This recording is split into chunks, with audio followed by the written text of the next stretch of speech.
going through this thing a while ago where I had a crappy job. I was really struggling to make ends meet, but at the same time, I was also struggling with a pretty wicked bout of depression. So audience, anybody out there ever dealt with depression? By a show of applause.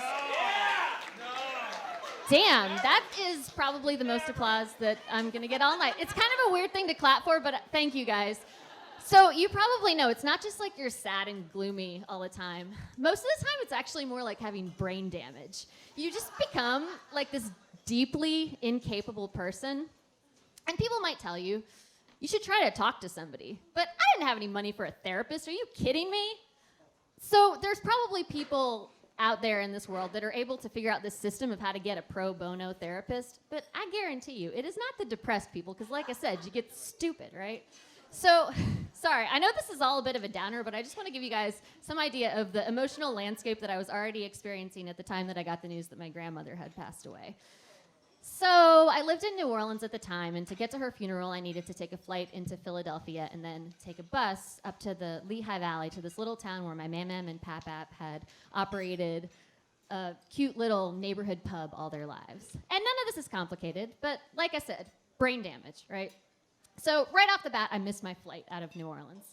And I got to Philadelphia really late that night. There was still one bus left up to the Lehigh Valley. So I'm sitting at the Greyhound station in Center City, and I realized that I'm at the wrong gate. So I turn around just in time to see my bus pulling out without me, and that was it. So I had to stay in Philly for the night, and then first thing in the morning, I tried to catch a bus to get up there, but by the time I got to town, I had missed everything. The funeral was over. But I was there just in time to go to the post-funeral luncheon and start blubbering all over the leftover pierogies at the buffet table, give a few of my relatives a hug, and then about 30 minutes later, it was time to get back on the bus to go up to Philly and catch my flight back home. You guys liking this story? It's good, right? Yeah. So, the other day, on a completely unrelated note, I found out something interesting about the city of Dublin, like in Ireland.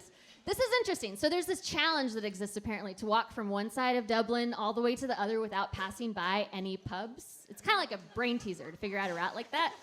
Yeah, well, it's also a trick question because it turns out there is no way to walk across the city of Dublin without passing any pubs. But you can still win this challenge if you interpret it a different way and walk through the city, stopping at every single bar and having a drink, because then you will, in fact, have walked from one side of Dublin to the other without passing any pubs. Yeah. You like that, Jamie? Right, it's clever. So that was also my approach to the Philadelphia airport that night after I missed the funeral. My mam and pap had owned a pub, so I figured this was a fitting tribute. So I decided to blow all the money I had at the time, stopping at every single place that sold liquor in the Philadelphia airport and doing a shot on the way to my terminal. And mission accomplished. I made it to the plane. Threw myself down into the seat and passed out. And then a little while later, I started to come to, and I had this weird sensation that the plane wasn't moving at all. And that wasn't right. And it was true. 2 hours had passed, and we were still on the ground, on the runway in Philadelphia. And then I noticed that there were these girls sitting nearby me, and they were staring at me. And when they noticed I was starting to wake up, they said, "Oh, good, we've been wanting to ask you something. We know you've been trying to sleep over there, but we've been both talking really loud, and I think that she's been being more annoying, and she thinks that I've been being more annoying, so we want to know, which one of us actually woke you up?" So this was weird. I didn't quite know what to say to that, but it didn't matter, because then she looks at me a little closer and says, "Oh, have you been crying?" And I said, "Yeah, I just came from my grandma's funeral." And she said, "Really? You are not going to believe this, but we are both psychology grad students, and we could totally do some grief counseling with you right now." So fate had delivered me not one, but two pro bono therapists on that plane. And I would be captive beside them for hours to come on the runway. There was no escape. But to get away, I tried to just slouch down in my seat and put my jacket on top of my head.